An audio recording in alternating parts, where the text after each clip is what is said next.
warahmatullahi wabarakatuh. Salam sejahtera untuk kita semua. Selamat pagi Bapak Ibu penilai dalam sertifikasi dosen reguler CCG1 tahun 2025. Perkenalkan, nama saya Niki Kololu. Saya salah satu dosen pada program studi Teknik Geologi Fakultas Teknik Universitas Patimura. Video ini dibuat untuk melengkapi persyaratan dalam pengajuan sertifikasi dosen reguler CCG1 tahun 2025, yaitu pernyataan diri dosen dalam unjuk kerja di dalam perguruan tinggi PDD UKT-PT dalam bidang pengajaran.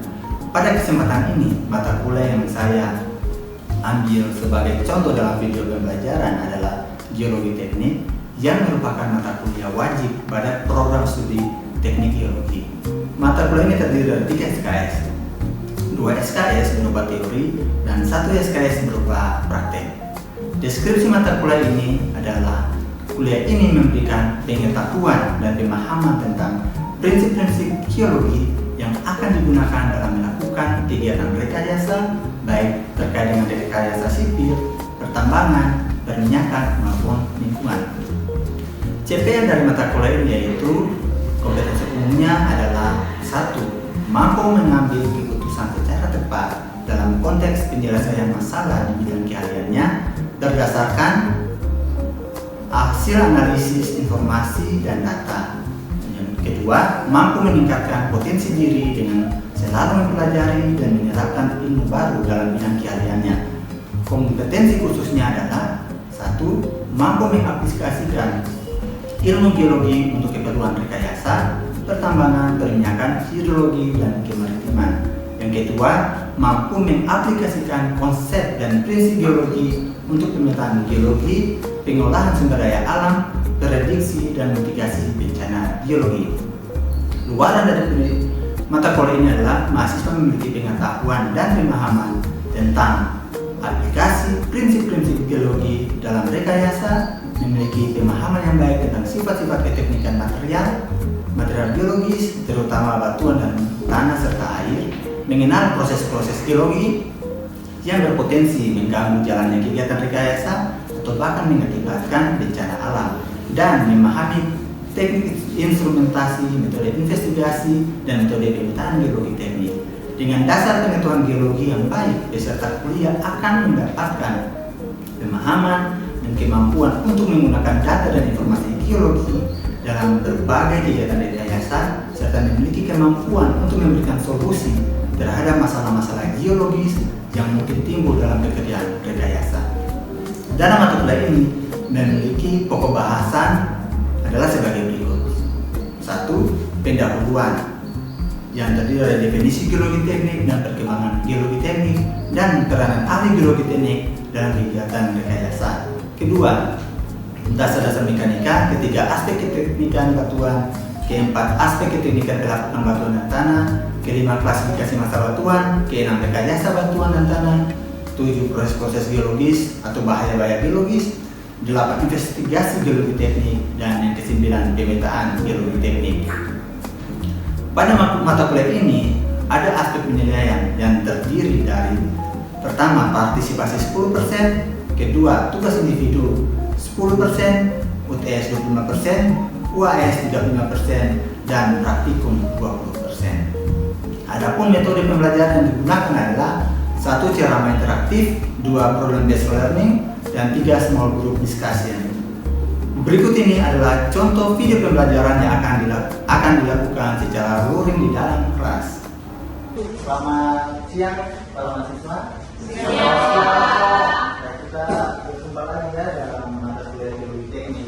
Nah, sekarang kita ada di ke-9 terkait dengan klasifikasi massa batuan.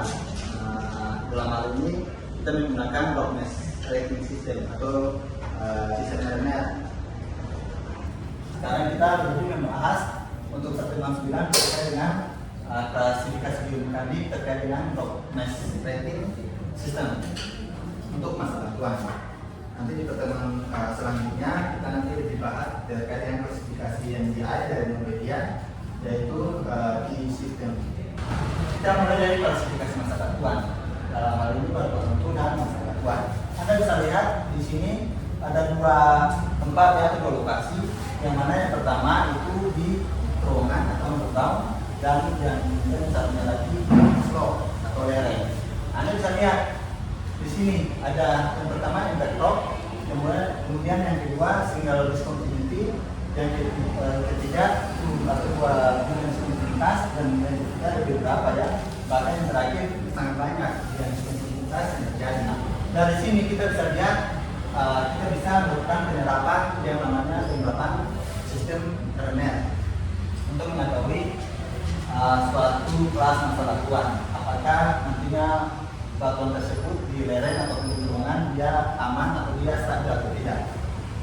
Dalam penerapan sistem klasifikasi masa batuan sering menggunakan lebih dari 2 parameter. Jadi dia tergantung dari keteguhannya.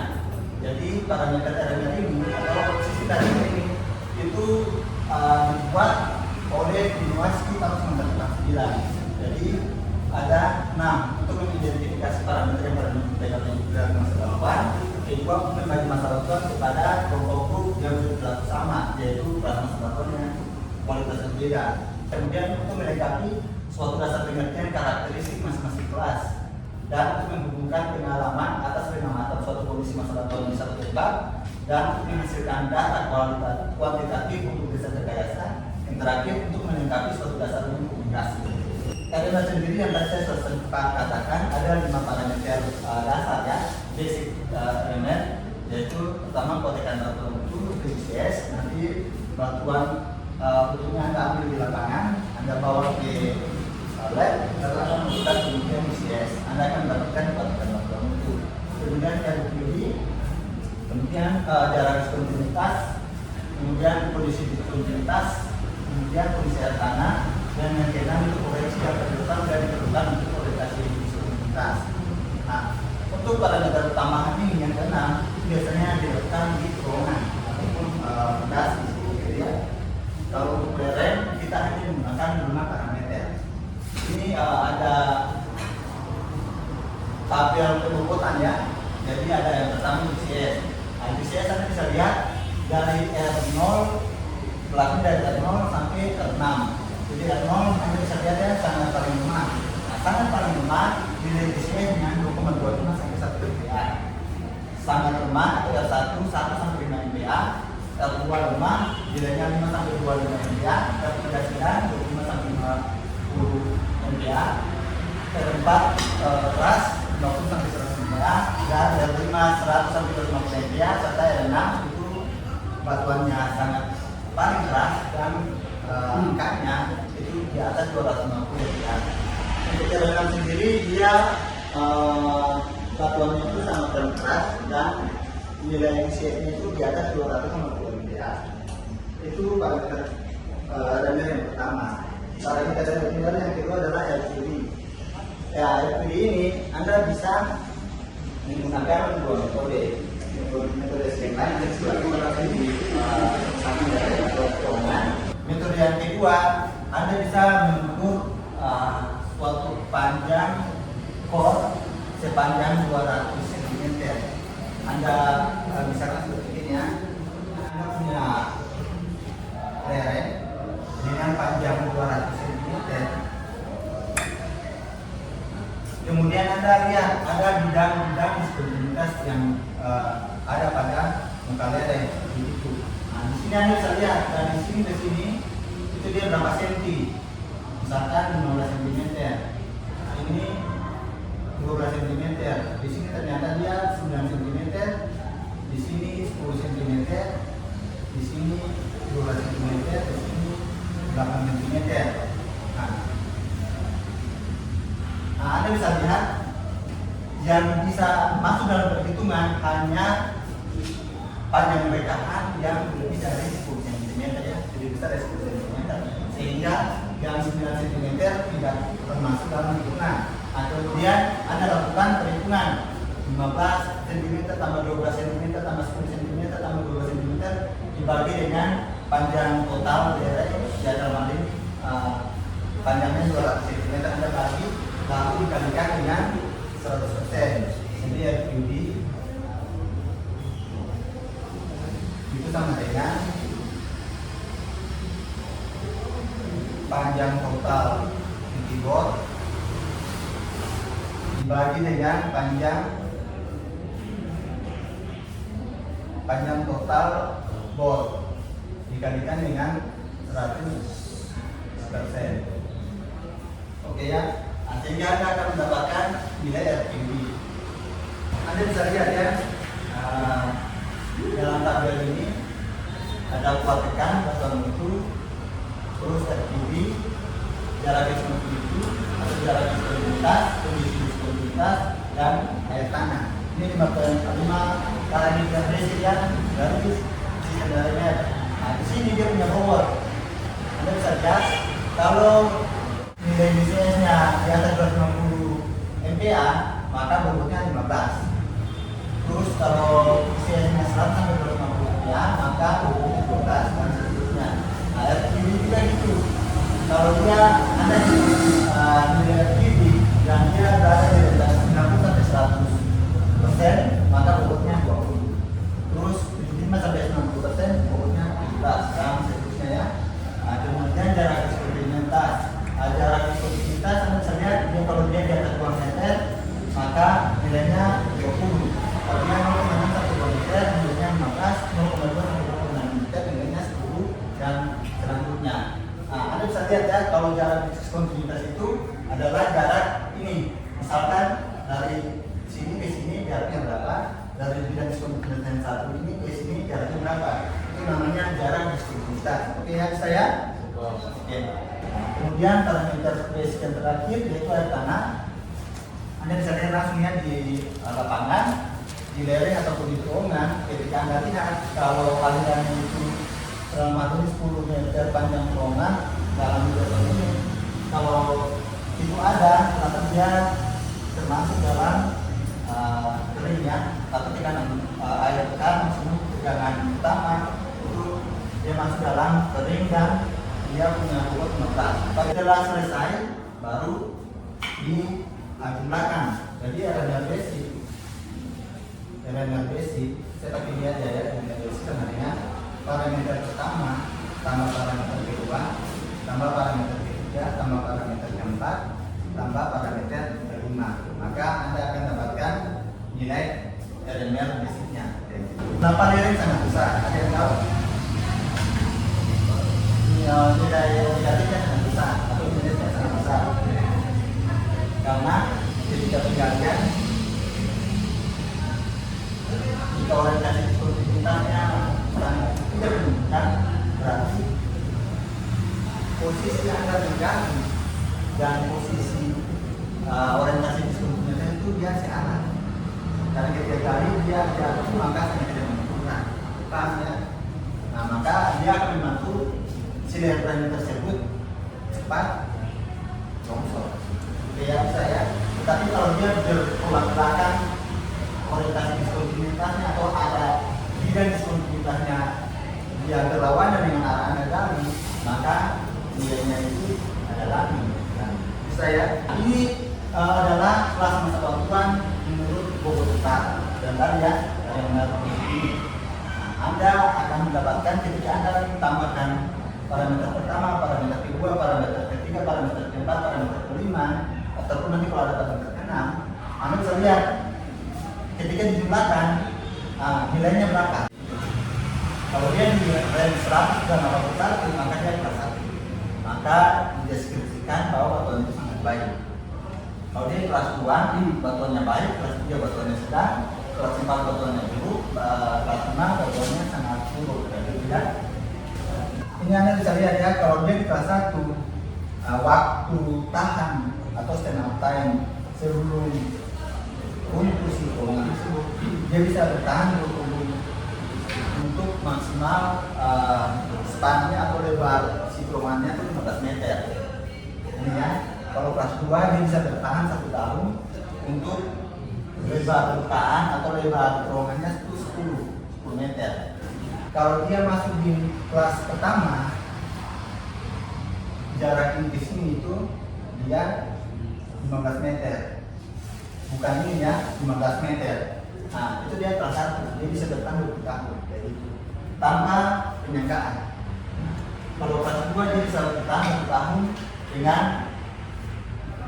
jarak dari dinding satu ke dinding yang satunya itu 10 meter. Itu kelas 2 ya. Kalau kelas 3 dia bisa bertahan 10 minggu. Kelas 4 dia bisa bertahan 10 jam. Kelas 5 dia hanya bertahan 30 menit sebelum Anda pasang atau Anda taruh stop system kayak gitu ya. Nah, posisinya Anda bisa lihat, Anda bisa dapatkan posisi masa batuannya adalah di atas 400 kPa atau kilopascal. Itu di kelas 1. Kalau kelas 2 300 sampai 400 kilopascal, kelas 3 200 sampai 300 kilopascal, kelas 4 100 sampai 200 kilopascal, kelas 5 di bawah 100 kilopascal. Posisi kedalamannya adalah untuk kelas 1 dia di atas 45 derajat. Di kelas 2 35 sampai 45 derajat, kelas 3 25 sampai 35 derajat, kelas 4 15 sampai 25 derajat, dan kelas 5 itu dia di bawah 15 derajat. Oke, ini terkait dengan orientasi bidang diskontinuitas ya, terkait dengan jika Anda melakukan penggalian di terowongan, di lereng, ataupun fondasi. Anda bisa lihat ya, kita lihat secara intinya, galian ke bawah intinya, terus paralel langsung ke terowongan. Anda bisa lihat ya, ini kemudian 25 sampai 90 derajat, dia sangat menentukan. Yang alfanya 20 sampai 50 derajat, itu menentukan. Alfanya 40 sampai 90 derajat sedang, alfanya 20 sampai 25 derajat itu tidak menentukan, 40 sampai 90 derajat tidak menentukan, 20 sampai 45 sedang, dan titiknya 0 sampai 20 derajat itu tidak menentukan. Nah ini ya kita lanjut kalau ini di terowongan ya. Kalau ini terowongan, saya lihat satu sangat baik. Nah, ini terkait dengan metode penggaliannya. Nah, full face itu berarti ketika ada program peledakan di terowongan, berarti semuanya full satu ini gali headnya sama face-nya itu satu semua dipeledakan, di blasting semua dengan kemajuan 3 meter. Jadi di sini dengan terowongan ini dia bisa maju 3 meter tanpa ada penyangga. Bisa ya, tanpa dilakukan atau dipasang penyangga. Kalau kelas 2 baik dari 61 sampai 80 dia bisa full face dan kemajuannya hanya 1,5 hingga 3 meter. Kemudian pasang penyangga ini 20 meter dari face. Saya beton tembak atau sempit dia biasa pada atap dipasang beton tembak itu setebal 2 meter. Jadi atap ini ya itu ada pakai sempit atau beton tembak dengan ketebalan 50 mm. Nah untuk skill setnya tidak dibutuhkan.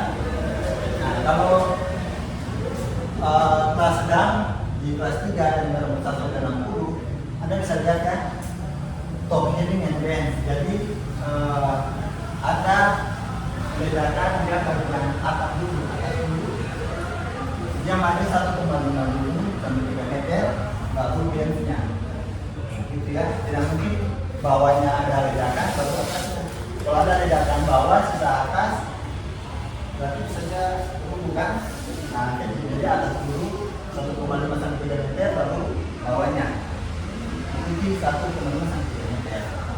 Nah, selesai penyangga penuh 10 meter dari face. Nah, face itu muka terowongan ini ya, itu face. Nah, kemudian kita butuh batuan dengan panjang 4 meter. Jadi panjang 4 meter ke dalam dan spasinya 1,5 dan 2 meter. Ini lebih rapat lagi ya. Kalau tadi kelas 2 spasinya masih 2,5 meter, masih jauh ya. Kalau di kelas 3 spasinya 1,5 sampai 2 meter. Pada dinding atap serta pemasangan dari kawat. Nah, terus beton tembak dia sudah mulai 50 sampai 100 mm ya pada atap dan di dindingnya atau di bias-biasnya itu 30 mm pada dinding. Itu ditembak atau dipasang beton tembak. Nah, kemudian skill set masih tidak dibutuhkan. Nah, kelas 4 dulu ini layarnya lebih parah ya, 21 sampai 40. Itu tetap proses penggalian atau penggaliannya itu yaitu top heading and bends. Jadi di headingnya dulu baru bendnya ya, atapnya dulu baru dindingnya dan bagian bawahnya. Dia 1 sampai 1,5 meter kemajuan. Jadi di bom atau di ledakan 1 sampai 1,5 meter kemajuan. lalu dipasang penyangga. Kemudian kita lebih lagi berbatasannya paling 4 sampai 5 meter, spasinya diberangkat lagi 1 sampai 1,5 meter.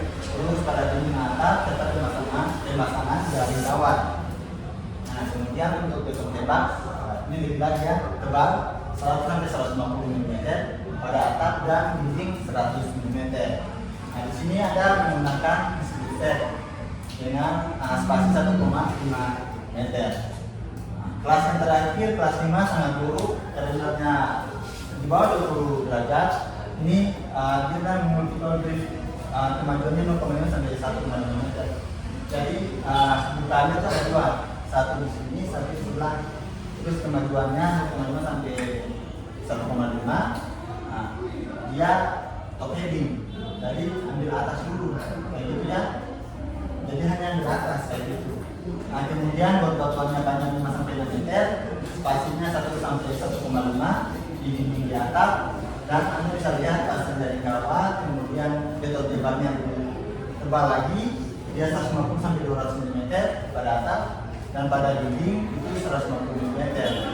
Nah, dia juga bilang pada face itu 50 mm. Nah, kemudian steel set juga digunakan dengan spasi 0,75, jadi ini lebih rapat lagi steel setnya ya, dan dilakukan raising dan forkpolling jika diperlukan. Forkpolling itu Anda nanti menggali di bagian bawah sini. Jadi bawah sini nanti ada gali, lalu Anda pasang besi di sini dan beton kayak gitu ya. Karena apa? Karena di sini kelas elemennya di bawah 20. Nah, kalau di bawah 20 berarti kelas batuannya sangat buruk. Nah, sangat buruk maka diperlukan penyangga yang cukup kompleks. Begitu ya, untuk kondisi tidak kita selama ini rekahan tidak ada 5 ya, penerusan, pemisahan, pengkasaran, material pengisi dan tingkat dilakukan.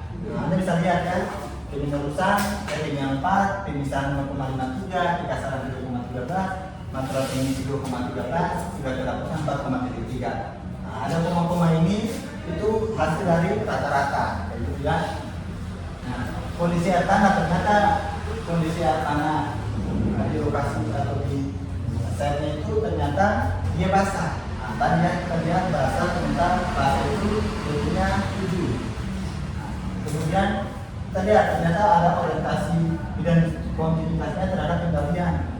Dia ternyata sejajar arah kemajuan. Jadi ketika dia arah ke kanan itu dia sejajar dengan penggalian.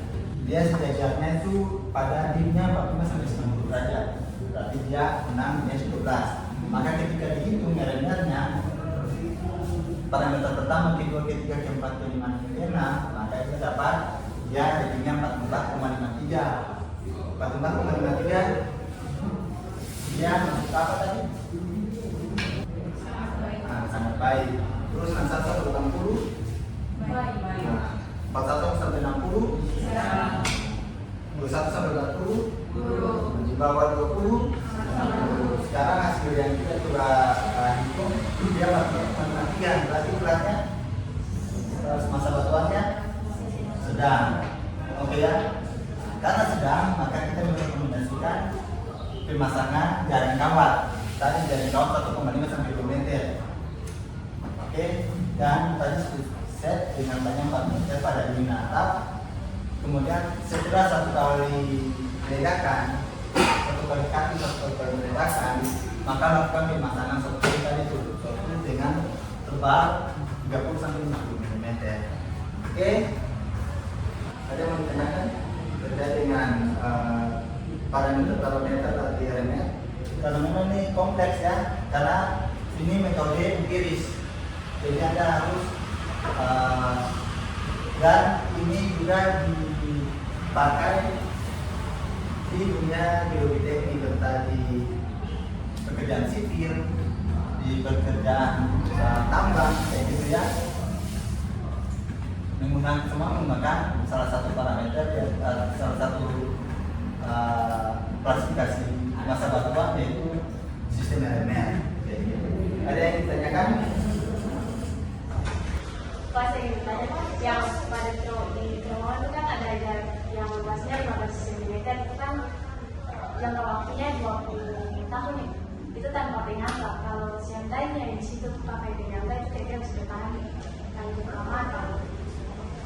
Oke, terima kasih Cynthia yang ini ya. Kalau bukan terowongannya 15 meter, menurut klasifikasi dari timnas tadi dengan menggunakan generalnya, dia bisa bertahan 20 tahun, 20 tahun tanpa menyangka. Tapi kalau pakai, tapi harusnya biasanya pakai. Tapi kalau tidak pakai ya tidak apa-apa, dia bisa bertahan 20 tahun. Setelah itu baru ambil. Itu menurut timnas, gitu ya. Sama yang kelas 2, dia bisa bertahan sampai 1 tahun dengan menjaga permukaan trauma itu 10 meter tanpa penyangga.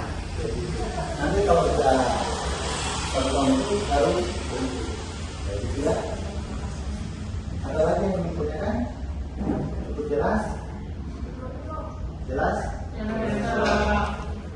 Saya harap mata kuliah biologi teknik ini Anda paham ya, jadi biologi teknik kan ini salah satu bidang jaringan biologi yang mana semua pembangunan infrastruktur selalu berkaitan dengan biologi teknik. Jadi diharapkan salah satu metode ini Anda paham ya, karena Anda bisa mendapatkan BPRN evaluasi di terowongan. Saya sekian dan terima kasih. Kita akan berjumpa lagi di pertemuan selanjutnya. Kita akan membahas tentang satu kesatuan dari media, yaitu Q-System. Itu lebih kompleks lagi dengan Q-System. Ya, terima kasih. Sampai jumpa minggu depan. Demikian deskripsi singkat serta cuplikan proses pembelajaran dari mata kuliah biologi teknik yang saya ampu. Semoga dapat memberikan gambaran mengenai kinerja pengajaran yang saya lakukan khususnya di mata kuliah biologi teknik di program studi S1 Teknik Geologi Fakultas Teknik Universitas Patimura Ambon. Saya mengucapkan terima kasih kepada seluruh tim penilai dan tim panitia sertifikasi dosen reguler sesi ke-1 tahun 2025 khususnya dari Direktorat Sumber Daya Dirjen Dikti Kemendikbud Ristek Indonesia. Demikian yang dapat saya sampaikan. Akhir kata saya ucapkan wassalamualaikum warahmatullahi wabarakatuh. Salam sejahtera untuk kita semua.